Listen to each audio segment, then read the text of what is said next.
Welcome to another bite-sized edition of Earth Empaths. Look at us. From the moment we manage to form one coherent thought, we are indoctrinated with fear. Fear of doctors, fear of disease, fear of accidents, fear of bullies, fear of natural disasters, fear of school, fear of punishment, fear of failure, fear of heights, fear of poison, fear of elevators, fear of basements, and the all-present fear of death. Someone dies? Oh my, we read and hear about it ad nauseum. About their life, about their youth, about their last hours, about their loves, about their obsessions, about their secrets. We do not let them go. We keep them prisoner in our reality by constantly pouring energy in their now past life. Yet the system of the simulation we are born into is obsessed with death. Nobody asks us if we want to be part of it. We are made part of it because our parents want to do the right thing, and it appears the right thing to do is to obtain a birth certificate because without it we do not exist, and non-existence would of course be inconceivable to most. Such is the depth of deception that we rather be seen as corpses than turn our back on a structure that crushes everything alive.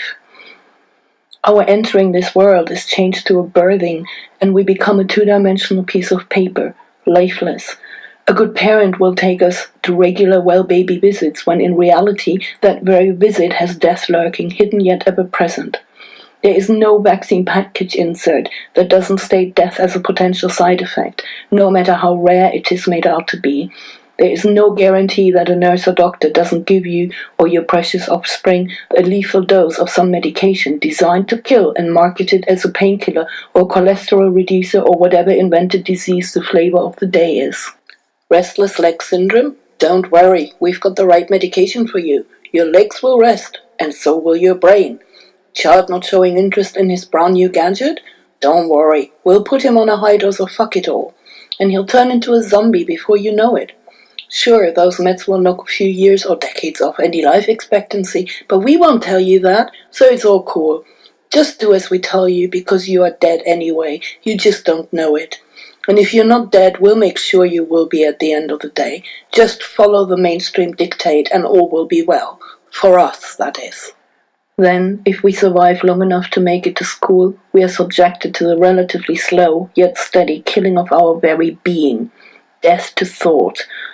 The latent talent to use our brain is indoctrinated out of us, and exotic ideas like gut feeling or intuition must never be mentioned, let alone be acknowledged. By the time we finish this much-hailed education, the lack of life in our existence is in direct proportion to the amount of time spent being educated and the alleged quality of the institution doing the educating. We become ever dissatisfied workers at best and delusional mindless drones at worst, constantly drip-feeding the death cult. From the moment we enter higher education, the death spiral begins in earnest. We go into debt in order to pay for our indoctrination, to pay for the killing of our very being.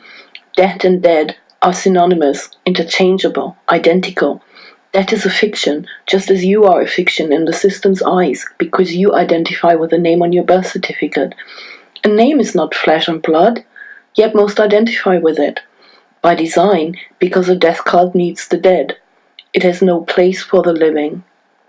Consumerism, pharma-based disease prevention, disease management, system-controlled fashion, and deceit all feed this death cult, which ultimately cannot result in anything but complete death.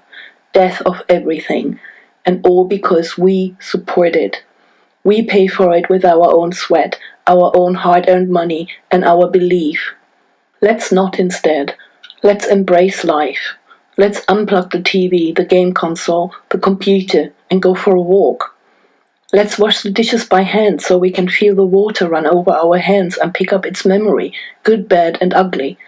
Let's cherish the good and learn from the bad and ugly what we can correct. Let's bow to that stinging nettle that needs nothing more than a patch of dirt on the side of the road and could cure your rheumatism in a heartbeat. Let's greet the squirrel that crosses our path, whistle hello to the magpie that hops up and down the pavement, and wave thanks to the bee for providing honey. Let's take in the beauty of that dandelion that succeeded in cracking through the concrete. Let's appreciate the sheer life force of that green breaking through the pebbles on a railway, or the plankton that grows despite all the pollution in the harbour. Let's ignore the offer of food-like substances in affordable restaurants and instead obtain and prepare actual nutrition while conversing with a loved one, or simply let thoughts flow freely. Let's stay away from the shopping mall and knit our own socks instead of supporting the latest made in China death trend with another 5-pack manufactured by children who don't get paid enough to afford them. Let's stop feeding this death cult and instead start living life.